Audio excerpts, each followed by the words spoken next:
Hello and welcome, my dear listeners. I am Visual Pony once again, bringing you Sunrider, the Mask of Arcadius once more. So, we have here the aftermath of the second battle of Angus, which was a real clusterfuck. I mean, General Grey holding Angus at gunpoint, that was bad. But we'll see where this goes. News of the second battle of Angus has hit the holonet. What's the response? Virtually every Universalist-affiliated news source is calling it a resounding victory, and further proof that Pact is losing the war. With that, Pact has been defeated at Farport and twice at Angus. Many are drawing parallels between this war and the Alliance Imperial War, which led to the creation of the Solar Alliance. Once again, the free people of the Alliance will unite to defeat a tyrant who seeks to rule all of mankind. And just like 200 years ago, a Great Grey will lead the Alliance to total victory against the forces of evil. Or so they say.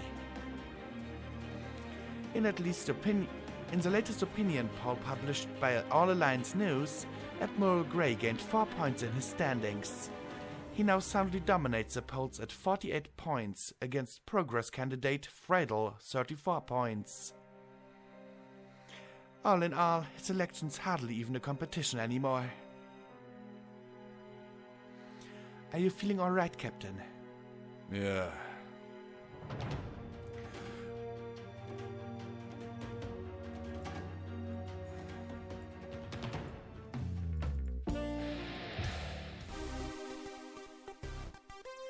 Just need some fitting music. From the moment they nuked Sarah City, Pact lost its claim to the moral high ground. Whatever their propaganda machine may spurt, they are a menace to the galaxy. We must use whatever means necessary to end Arcadius, or else he will do the same to us. With Angus secured, it will be Arcadius who knows fear. Captain? That will be all, Commander. But what about you, Kaito? I'm the captain. My duty is to my crew. Once the war is over, we will wash our hands clean and return to our civilian lives. But until then, we will show no quarter. Understood, Captain. It was the first time she called him Kaito instead of Captain.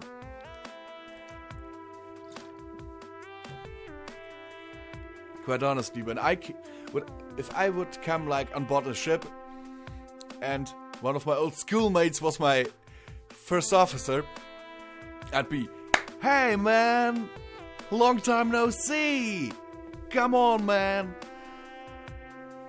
And if I was the first officer, I would first like salute and stuff, and then when no one is around, I'd be like, "Hey, great to see you again."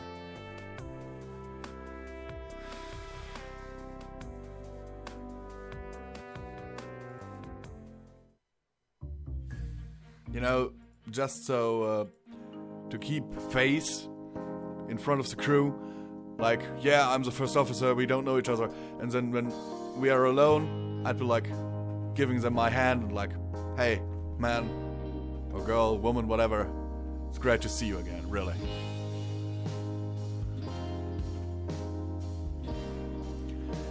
Shield sat with Chigara in his quarters for another round of tea. Did I let the crew down, Chigara? What do you mean, Captain? He outmaneuvered me. This Fontana, he is a foe deadlier than anyone we've encountered so far. He predicted every one of my moves even before the battle began. We got lucky this time, but what will happen next time? Next time, you'll be ready. He had the benefit of surprise this time. He won't ever be able to do that again now. Shields fingered his teacup. That kinda sounds dirty. I gotta get my mind out of it. Why does war turn good people into monsters? Fontana, he's a good man. And Grey is no murderer either. And yet, when the lives of those around us are in danger, We must make decisions we would ordinarily never make. Decisions to murder billions of lives. Decisions to ignore atrocities. Decisions to condemn innocents to death. That's what separates leaders from followers, Captain. Whatever you decide, I know it will be for the greater good. You will always be my hero, Captain. Oh, how sweet! I'm sorry to disappoint. You never disappoint. Chigara stroked Shield's arm. No matter what happens, I'll always be here for you. Thanks, Chigara. Shields embraced Chigara and held her close. The scent of her hair was his sole comfort against the growing darkness in his heart.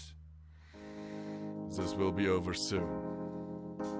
Once Sarah is free once more, we'll put our weapons down. Then maybe we'll be finally able to start that bakery of yours. You're making me blush, Captain.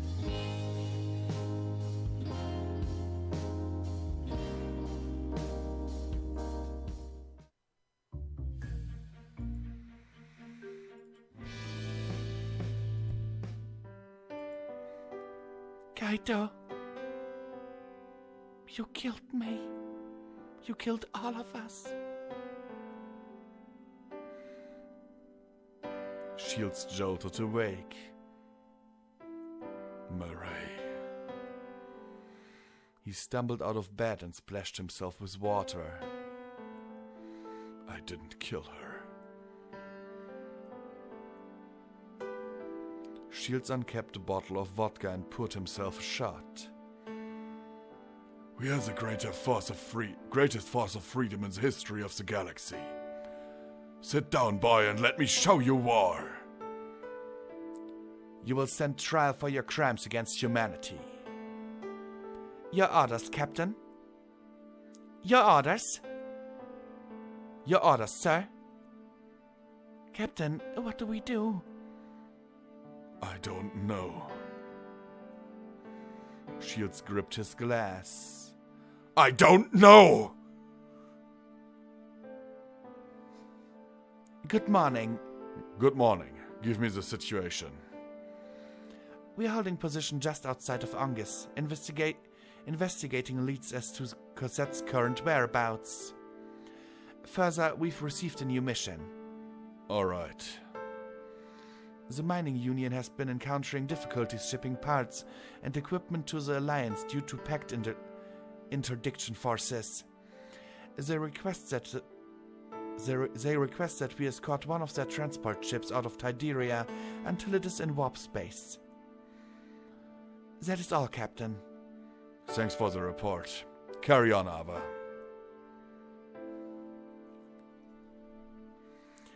Welcome to research and development. Ah, wow. Thank you, We've Captain. got 8,000. We'll get started right away. Ooh. Let's see. First of all, 2 warheads. We lost the Union frigate. And we can use 1 more repair drone. Welcome to research and development.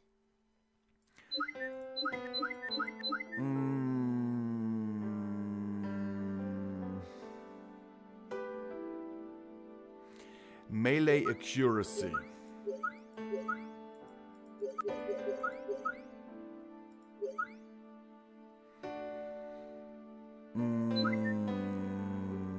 Kinetic accuracy and kinetic damage.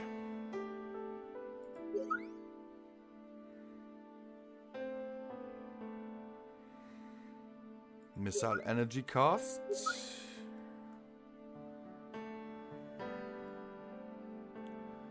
Flak and missile damage. Thank you, Captain. We'll get started right away. We've got something here. Shields puts a picture frame of Murray back down. Come in. Am I interrupting something? No. What do you have? The latest battle reports from the Alliance. Thanks. The Alliance has made further gains against Pact since the Second Battle of Onges. Latest intel suggests Arcadius is gathering his forces at Sarah for a final stand before the Alliance enters Pact territory. So Sarah will be the decisive battle of this war. If Sarah is liberated, the Alliance will be poised to launch strikes into Pact's worlds. That's a situation which not even Arcadius will take lightly. Hell, he'll have to realize the Alliance cannot be defeated once that happens. His only option would be to either sue for peace or risk total annihilation. The Alliance has never fought a war beyond the neutral rim in its entire history. It seems inconceivable they plan to conquer all of Pact space. Grey doesn't fight a war unless he intends to win. Ava looked at the picture frame. It's been a long fight, but it seems like the end is in sight. I would have preferred to celebrate her birthday on Sarah. Doesn't look like we'll make it on time. Ava put her hand on Shield's shoulder. Ava? These shoulders have Sorry. It's emotional. Because I know where this is all going and this is so hard for me right now. These shoulders have carried much. Isn't it time to let some things go? Not yet. Not while a crimson flag flies over our home. Not yet. I have nothing further. See you.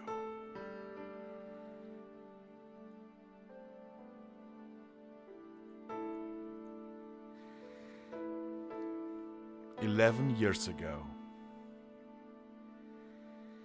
Kaito sat with Ava in an empty classroom. The curtains fluttered in the breeze as the twilight put in through the window. Hey, Kaito. It's late. Everyone else already left. Yeah. But you still have that stack of paperwork to do, right? Besides, the graduation ceremony's coming up. We've got a lot of work to do. Nobody else seems to think so. Because you never ask for help. You always try to handle everything by yourself. You know, that just makes you look stuck up. You should stop. Oh yeah, but deep down I know you want me to stay here. Cause there's nothing Ava Crescentia likes less than having to fill out paperwork by her lonesome. Idiot.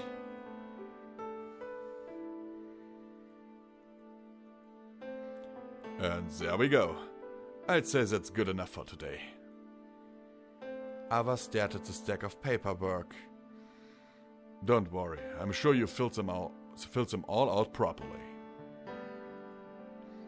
Come on, let's go. I have to pick up Murray from. I have to pick Murray up from her lessons. Come on. Kaito grabbed Ava by the arm and pulled her away. But I should double check. It's fine. The two walked through the winter chill. Here, take this. Kaito handed Ava a scarf. Don't need it. I can see your breath in the air. He wrapped it around her neck. It's already winter, damn it. Everything's gonna be buried in snow again soon. Thanks. Yeah. You figure out what you're gonna do after graduation? Not really. Tell me once everything's decided. It's gonna be tough without you, Prez. The school's gonna miss you. Hardly. The two arrived at the concert hall. Your sister still plays music?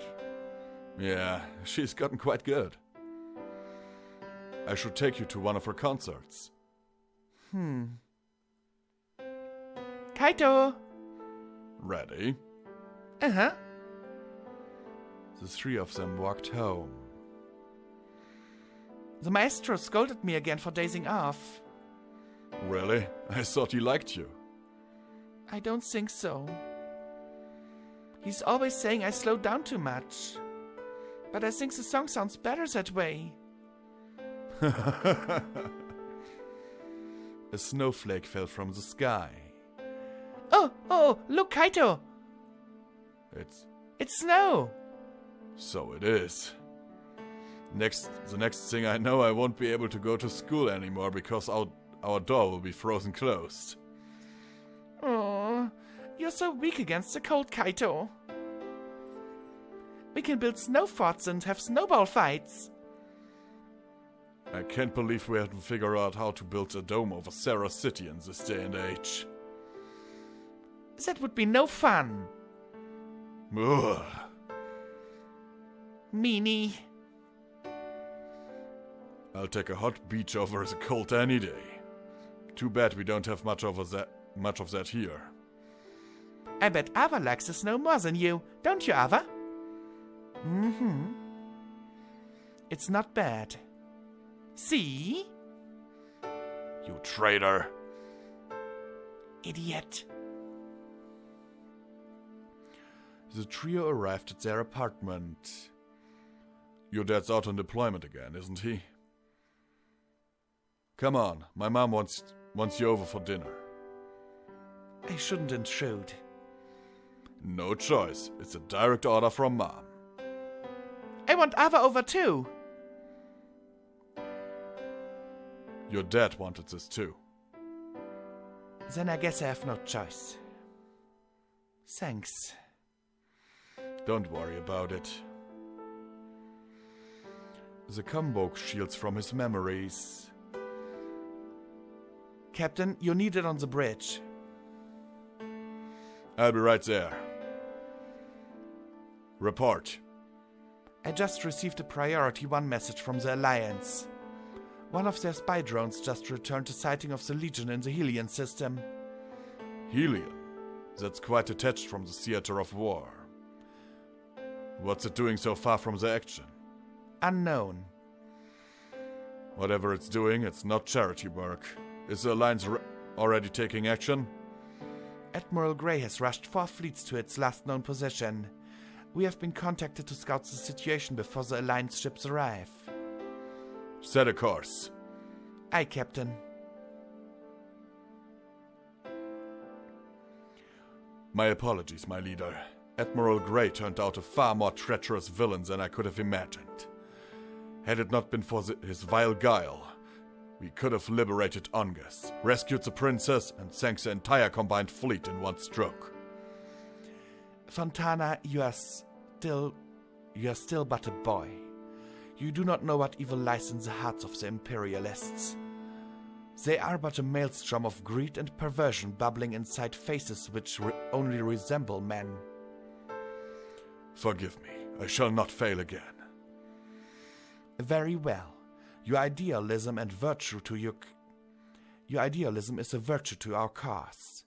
We will forgive any mistakes which arose of a desire to see our creed fulfilled. You are too kind, my Venusaur. There's a project we have been working on. You will accompany us to oversee its completion. You will leave New Eden? We have already left 4 days ago. Tell us, do you know of the Paradox Project? Of course. A failed lab experiment crashed Diode inside a black hole. A failure? Nay. They say that the greatest scientific discoveries are those found by accident. Come with us. Soon we will unveil a weapon against the Alliance, one that will allow us to turn the tide of this war and strike terror into the hearts of every imperialist, from Solaris to Farport.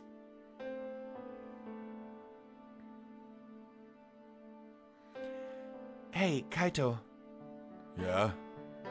do you like me? What? The hell kind of question is that all of a sudden? I wonder. Love's just a chemical reaction. When certain conditions are met, chemicals are released into our bloodstream, which simulates the sensation of love. Huh. Are we any different than... Oh, 1 second. Need a drink. Are we any different than robots then? Running on chemicals which simulate our existence? You're not making any sense, Ava. Your eyes are transmitting electronic information of what you see to your brain. But how do you know any of it is true? Our reality is just a simulation of what really exists. 'Cause it hurts my head to think otherwise. Ava sat on the desk and looked out the window. There are multiple trillions of us, living in more worlds than we can count. In the scheme of things, each one of us is insignificant. And yet, why do we believe we each have our own destiny? Because we're all free people, that's why. You always have to make simple things so complicated. Oh? Of course I like you. You're reliable. I get the feeling that you can accomplish anything. Idiot. I wasn't asking that. What? I merely enjoy talking about things which go over your head. What? Why, you listen here. Ava gave Kaito an icy stare. This is why you don't have any friends. Dummy.